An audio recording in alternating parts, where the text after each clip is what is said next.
അങ്ങനെ കാത്തിരിപ്പിനൊടുവിൽ പുഷ്പ 2 എന്ന ചിത്രത്തിൻ്റെ ആദ്യ ഫാൻ ഷോ കഴിഞ്ഞ് ചിത്രത്തിൻ്റെ ആദ്യ റെസ്പോൺസൊക്കെ പുറത്തുവന്നുകൊണ്ടിരിക്കുകയാണ്.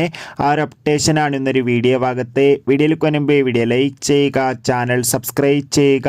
നവംബർ മാസം OTT റിലീസ് ചെയ്ത ചിത്രങ്ങളും ഡിസംബർ മാസം ഇനി അങ്ങോട്ട് OTT റിലീസ് ചെയ്യാൻ പോകുന്ന ചിത്രങ്ങളുടെ വീഡിയോ ചാനൽ ഭാഗം പരിശോധിച്ചാൽ നിങ്ങൾക്ക് കാണാൻ വേണ്ടി സാധിക്കുന്നതായിരിക്കും. അല്ലു അർജുൻ, രേഷ്മിക, ഫഹദ് എന്നൊക്കെ പ്രധാന കഥാപാത്രങ്ങളായി ഇന്ന് റിലീസ് ചെയ്ത ചിത്രമായിരുന്നു പുഷ്പ 2. എല്ലാ സിനിമാ പ്രേമികളും ഒരേപോലെയായിരുന്നു ചിത്രത്തിൻ്റെ റിലീസിനായി കാത്തിരുന്നത്. കാത്തിരിപ്പിനൊടുവിൽ ചിത്രത്തിൻ്റെ ആദ്യ ഫാൻ ഷോ രാവിലെ കൃത്യം 4 മണിക്ക് തന്നെ കേരളത്തിലെ വിവിധ തിയേറ്ററുകളിൽ ആരംഭിച്ചിട്ടുണ്ടായിരുന്നു.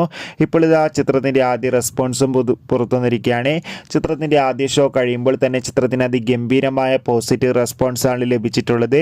ചിത്രം മികച്ചൊരു ആക്ഷൻ തിയേറ്റർ എക്സ്പീരിയൻസ് ആണെന്നും ചിത്രത്തിൽ അല്ലു അർജുൻ്റെ മികച്ച അഭിനയം തന്നെ കാണാൻ വേണ്ടി സാധിക്കുന്നുണ്ടെന്ന് റിപ്പോർട്ടുകൾ സൂചിപ്പിക്കുകയാണ്.